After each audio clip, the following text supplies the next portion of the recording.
Hey, what is up everyone? Welcome back to another review, and today I'm going to be taking a look at this kit right here, which is one of the rarest high grades of all time. At least it was until it got reprinted very recently. This right here is the high-grade Gundam Airmaster from the 1996 anime After War Gundam X. The particular kit in question was released in 2014, and as far as I know, it didn't have that many, if not only one run ever, and that made it extremely rare. Now, I have reviewed the upgraded version of this being the Airmaster Burst, but the standard high-grade Airmaster I'm going to be taking a look at today, until now, was pretty much impossible to get. Now, I was lucky enough to get this at RRP pretty much off of Buy, so if you do want one of your own, there's a link down there in the description, but you may have to get them fast before they end up being a rare kit again. Anyway, let's wind on back to the build. So winding back in time now to the build, and this is a pretty average size Gundam box. Now, this kit right here is from 2014, making it in and around the Gundam Revive time, so it does have a Gundam Revive feel, if you do know what I mean. This kit is also before translations on boxes, so this is entirely in Japanese, but it is a simple kit on the inside, so you don't have to worry too much about that. On popping it open, you've just got 2 bags of runners, standard high-grade UC style manual in here. Of course, this is from After War, not from UC, and again, there is no translations in here. Plenty of information in Japanese, and lots of nice pictures too. When it comes to the core of the high-grade Airmaster, which is the plastic, this is an extremely simple kit. We've got 7 runners in total, a lot of them are tiny, and we do have a runner of polycaps too, so this is a fully polycap based build, as it does use every single one of these. On top of that, we do have a small sheet of stickers. There's only 3 in total, but I do feel there could have been a few more stickers inside of this kit, which I will mention a little bit later on. When it comes to the overall build of this kit, it is very high-grade Revive, which I've mentioned time and time again. That means you've got these slot and hinge polycaps for a lot of the joints. The knee joint is a single bend, but you get 2 bends when you do attach it inside of these particular polycaps. It is building polycaps inside of exterior armor. There's no bells, no whistles, but you do end up with quite a few seam lines. For example, here is the finished leg. Again, every element is pretty much just parts containing polycaps with singular exterior armor. We get a 2-point bend at the knee, and overall the articulation is decent, not too bad. Moving on up to the waist, and inside of here we've got those side-to-side rocking hips. Again, a very kind of staple of the Revive era kits. That, as well as the polycap waist joint, means a lot of these kits are very kit bashable, which was always very nice. You have to split the front skirting armors if you want to get them both moving independently, and the side skirts attach on with those old school hinge polycaps. Moving on up to the body, and straight away we do get a nice kind of unique element. We've got this pivoting section inside of the chest, which is part of the transformation to its flight form. The sections which house the polycap joints for the arms, these attach onto this particular rotating barrel section, so it means the arms do rotate inside of the torso during the transformation. Finishing off the torso with quite a splash of color that is yellow, navy blue, and red, but overall quite simple. The arms continue on the same Revive heritage as the legs, that is polycaps in between armor sections like the shoulders here, very simple. 2-point bend of fully plastic joints in the elbow. Armor attaches on simply with a cool split white-red forearm, and then you just throw on the shoulders and the hand, simple and classic. Moving on up to the head, and this is where we start using the stickers. We do have eye stickers as well as camera stickers front and back. On top of that, then you just throw on the muzzle. The head armor is in red, which is quite unusual, just attaches on from both sides, and the neck polycap joint is housed permanently inside of here. Then you just throw on the V-fin like so, and overall a very nice head design, simple but works well. So when it does come to the wings on the Airmaster, this isn't necessarily a backpack. The only thing that's kind of like a backpack is the nose aspect of the flight form. We have no standard backpack adapter on here because of this sort of build, and then you just build up the shoulder wings like so. There are some joints, moving parts, color, as well as some stickers involved in the build. And when it does come to the final assembly, it's as you would expect from a Revive style kit. It's simple, effective, not too over the top, but it does get the visual job done definitely. And speaking of the visuals, let's jump right into the aesthetics. So now jumping on into the aesthetics, and that right there is what the Airmaster looks like out of the box, put together with a tiny little bit of panel lining and the stickers that are included inside of the box. That is pretty much it. So overall, when it does come to the overall silhouette and the looks of the high-grade Airmaster right here, it is a very nice looking high-grade in the Revive style kind of way. What that does mean is it is a little bit on the plain side. We do have quite a few seam lines, but Bandai seems to have adapted them quite nicely into the actual overall design, and we do have some color lacking here and there, sadly. However, when it does come to the pros, this is a very unique looking Gundam. Even though we do have a lot of Gundams out there which have the kind of flight style, it definitely shares a lot in common with Wing. Just in case you don't really know all that much about After War Gundam X, it did come out in 1996. Gundam Wing did come out in 1995, so it is just the, well, single year after that, and the styles are similar in a lot of ways, including the designs of some of the mecha. So yeah, the Airmaster right here really does have that kind of Wing kind of feel to it. It has the red like heavy arms, and some aspects like the wings around back that give it a little bit of a Wing feel. 100% completely 90s Gundam right here. However, it does have some aspects like a lot of plain white areas. That's why I did hit some of it with panel liners, and some aspects, well, they're not that panel liner friendly, really. We've got a lot of kind of, what I can almost say, soft angles on the details on this kit that just don't take to the flow of panel liners. You may have to get in there with paint, or something like Bandai's Real Touch markers. However, in the areas that do tend to count, like up and around the face, the detail is incredible. Again, a panel liner definitely required, because right out of the box it does look like this, which is plain in a lot of ways, the way that I guess 10-year-old high grades kind of were. It looks good, not great, and you do need to put in the extra effort, but if you do, it will look fantastic because the foundation's there. So when it does come to the stickers in here, it is a tiny sheet and there's not a whole lot on it. As for what they are, one right there, that is the eye sticker. It's not great, it's actually a little bit hard to lay flat and get right, but it's again not the worst, not great. 2 and 3, those are the front and rear head cameras, and then 4 and 5 are the little black details on the shoulders. Again, not looking the greatest because they don't actually really complete the line, they're just kind of hovering on there, and you can see the white to the left and the top where they actually come to the edges. Besides that though, we are missing a couple of aspects which I do feel could have done with some stickers too, and speaking of which, here it is beside the art.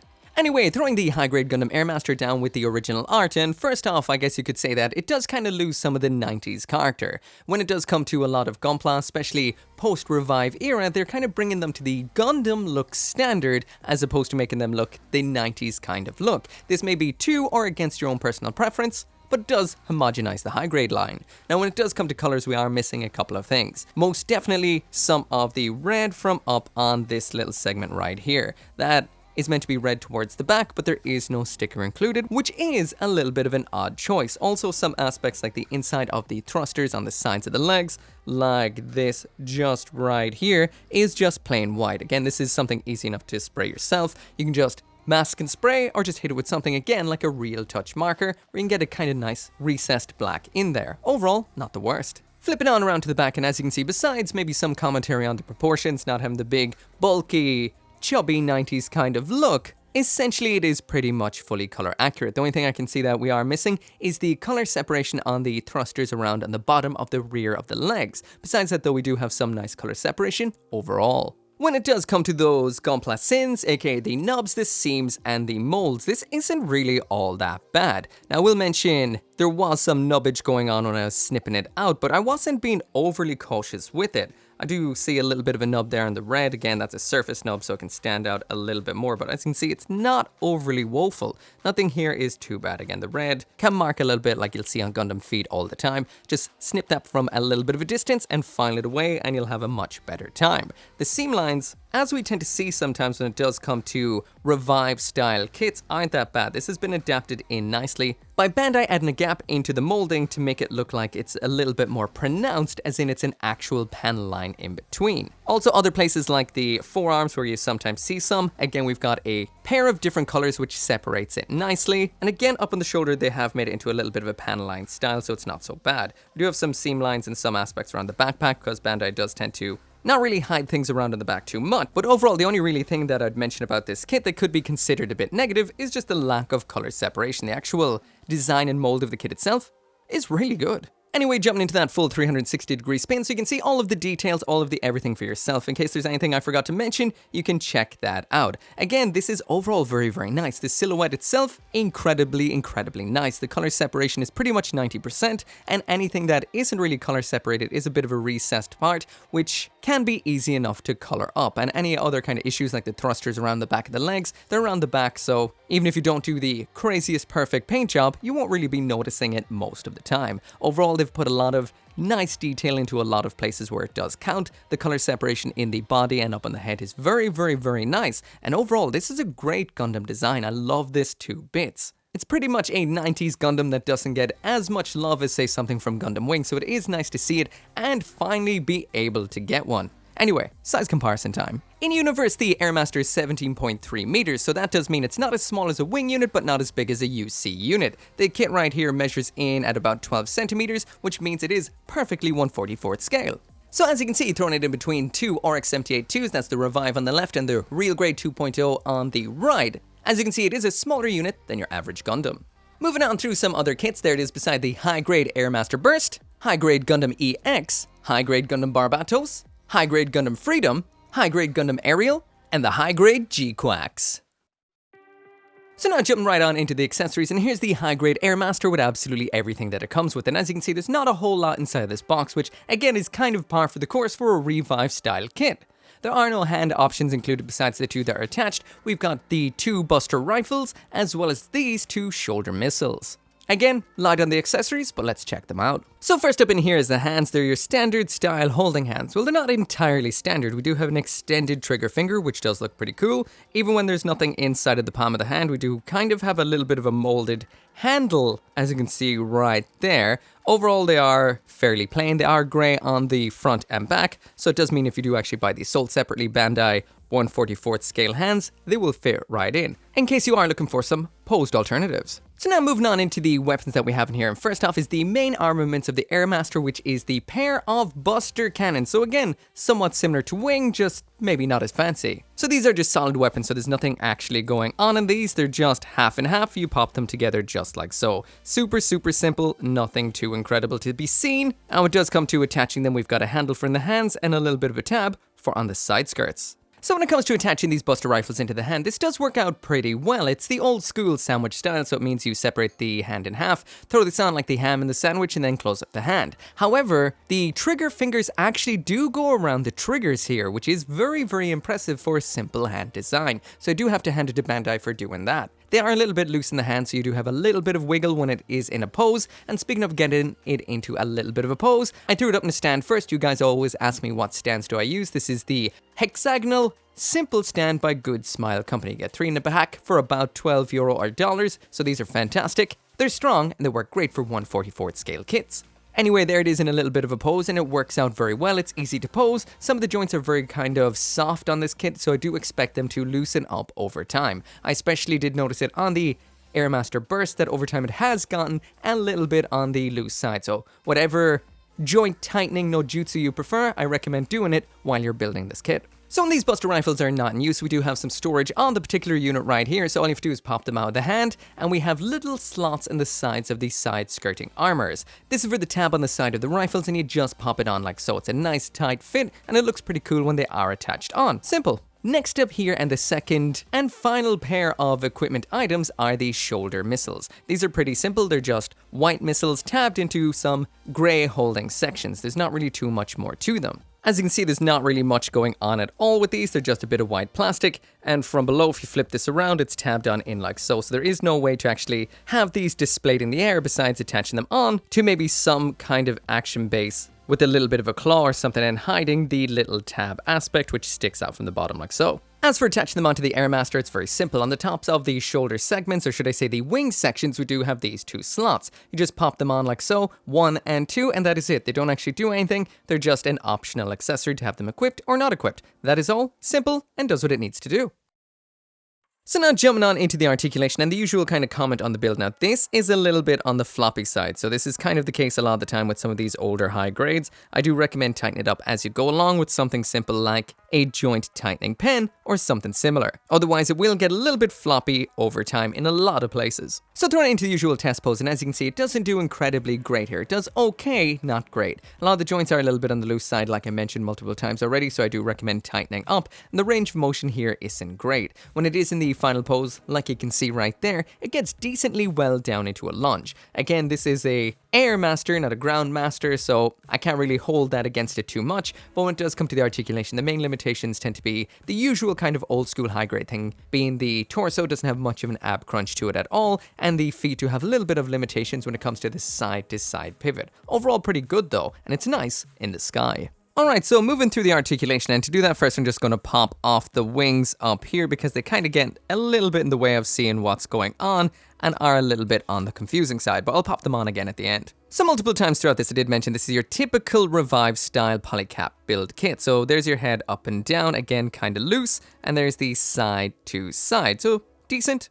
Basic. When it comes to the shoulders, the polycap joints are aligned to move forward and back, but they are a little bit restricted. So we do get this, so not too bad. Besides that, it's the full spin at the upper shoulder and shoulder roll. There is the arm all the way up, so again, mildly limited. The arm is mounted into the shoulder, so that does limit it to some degree as well. Usual rotation at the upper arm, 2-point elbow bend, which can get you all that you'd want, and the wrist is just your average little ball joint. The torso on this kit is interesting. You don't have much in the lines of an actual ab crunch in here. We do have the full rotation all the way around. This bit on the back just moves forward like so as part of the transformation, and we do not have the standard backpack adapter in behind that. Now there is an extra moving part in here as part of the transformation, but I'll leave it till then. The front skirts are your usual ball joints, so they move up and down. They're a little bit on the loose side, and they can be a little bit tighter if you leave them attached together. Round back, on premium, unmoving butt flap, and your typical kind of high grade side skirts, which are up and down on a hinge and then a polycap rotation like so.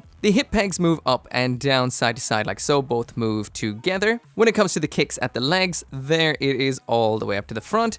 There it is out to the back, blocked there, and we do have the full splits as well. Partial rotation at the upper leg, quite loose. 2-point knee bend, which gets you a nice knee bend, but this leg can pop off quite easily. Again, a lot of the individual joints on this kit aren't the most secure. We've got an armor flap that moves up and down like so. As you can see, all the armor flaps on this don't have any kind of gray underneath, just plain white. And when it does come to the foot, we've got forward and back just like so. A little bit of side to side tilt like this. And we do have a toe bend as part of the transformation, but that only bends down, not upwards for nice kneeling poses. As for these wings, they attach on just via a peg like so, very simple. And we do have some joints here, so this can pivot up and down just like so. And as for the wings back here, they have a bit of a simple rotation that pops a lot too. I do suggest cementing a lot of this kit. But yeah, this joint allows the wing to rotate up like so, so the Airmaster can have wings while still in Gundam mode, which is pretty cool. They don't actually stick out like Gundam wings, so they're not really that dynamic. When they're around back here, you can't really... That came off again. Yeah, but when the wings are around back here, there isn't really too much in the lines of an actual kind of spread to them, so they're never truly too dynamic, are they? However, they are involved in the transformation, and I guess it's transformation time. So when it does come to the flight form of the Airmaster, this is it right here. Now this is an old school transformation. You do lose some parts, well, one single part, the head, while transforming it. And the finished transformation is a little bit kind of... How do you say? When you touch it, it likes to untransform itself. Nothing is really all that rock solid in place, and it's not really all that great to handle. What it looks like, not too bad. It's got some angles where it looks pretty okay-ish if you look from above, but kind of in usual kind of Gundam transformation kind of way. If you look from below, it's not the most impressive looking thing around. Again, not too bad. You don't really have to parts form too much, and what you get in the end is reasonably alright. As for the transformation itself, you pop off the head, and this you don't ever add back onto the kit. You also pop off the chest piece here, but you do have to hold on to that for reattaching later. Next up, you flip up the armor on the front of the shoulder wing sections, flip round and flip up the large wings just like so. Now the most impressive part of this transformation is this part right here. You flip from the torso, everything including the arms and the shoulder wings all the way around back like so. This is very, very nicely done. Next up, you bring that backpack around from behind, which is the nose section of this particular flight form. Twist it all the way around at the waist so its legs are pointing backwards. You have to bend the arms backwards ever so slightly at the elbow just like so. Then we're rocking on down to the feet where you point out the toes like this, bring down the ankle armor like so, and next you have to Zetify the legs, which is bend them into a little bit of a Z-esque shape, just like this right here. Finally, then you just throw the little section of armor back onto it like this. The action-based adapter section this time around is not the one that's in the Gundam's butthole that we've been using the whole way through. It's actually this one around here, hidden by this tiny little panel on the back, skirting armor like so. Again, this is a piece you will have to put aside while it is transformed. Lastly then, just popping on the 2 buster cannons onto the sides of the arms like so. So this is why we had to drop them down, and that right there is what the finished flight form looks like. Like I mentioned, this is one of those flight forms that if you touch the arm wrong, it'll go right out of shape. If you touch the legs at all, they'll go right out of shape. It's really kind of hard to line up because nothing really locks into position. It's just kind of hanging there in a way. So it does mean it's really easy to untransform by accident just by touching it. Overall, it's a decent enough transformation. There aren't any real parts lost during any kind of parts formation, so it's an okay transformation, and for a 2014 kit, it's damn good, I guess, and looks alright too. So anyway, that right there is it for the review of the high-grade Airmaster, and to me it is X Silver tier. So it's pretty much par for the course for a Revive era kit from back in 2014. Now, has this been worth the wait for it to be reprinted? I would say definitely. If I had got this at an exaggerated resale price during the era it was super rare, then I wouldn't have been all that happy, honestly. Anyway, blasting on through the list, I give it 3 out of 5 when it does come to the aesthetics, and just barely. Overall, the Airmaster is a very cool design and Bandai has done it justice, definitely. There are some colors missing, especially on the red up on the fins up on the shoulders, some of the thrusters down the legs, and overall the legs can look like a bit of a sea of white without some panel lining and detailing up. But the overall silhouette is there, and around the head and shoulders it is a nice looking kit, definitely. It needs a little bit of extra love, but beautiful still out of box. When it comes to the accessories in here, there really isn't much at all. We've got some shoulder missiles that don't do anything, and we've a pair of beam rifles, or should I say buster rifles, that also don't really do anything. They do nothing really wrong, they're just plain, wiggling the hands a little, but I do like the fact that the hands do have separate trigger fingers, even though they're the old style sandwich hands. Pretty cool, but not so impressive. When it comes to the articulation in here, it is okay, not great. You'll get the vast majority of Airmaster style poses. It doesn't do too great in the ground, but on the sky it does do okay. There isn't really a lot of joints to play around with, so sometimes it does look a little bit flaccid or a little bit awkward in some poses. Also, some parts can fall off a lot, but I guess that's part of the build, which to me is probably one of the most meh aspects about the kit. Again, it is a Revive era build, there's nothing too exciting about it. And then when it is finished, it is a very loose kit. More so than you'd expect from that era of kits personally. Now, I have the Airmaster Burst as well, and it's gotten very loose over time, so I do recommend if you are going to build this kit, tighten up all of the joints as you're putting it together, otherwise you're going to end up with a little bit of a floppy mess. It's floppy as well when it is in the flight form and can untransform itself a lot, so a little bit of extra tightness there will go a long way. So overall, X Silver tier, it's okay, and I would only recommend it for those who absolutely love After War Gundam X. If you just love that show, want yourself an Airmaster to go with your Gundam X, then this is a kit I would say go for. But if you're just kind of curious about the kit, not really into Gundam X, I'd say there's better places to spend your high-grade money. But yeah, I got mine here through Buy. There is a link down there in the description if you want to go looking for one of your own. As always, thank you so much for watching. Make sure to come back for more gunpla reviews, and as always, I will see you next time. As always, this video right here and every single video I make would not be possible without each and every one of you guys who watches this video, and special thanks at the end of this video right here to those who support on the channel memberships as well as over on Patreon, including Caleb Engelhart, Joe, OG59061, Scotty Thomas, and Simon.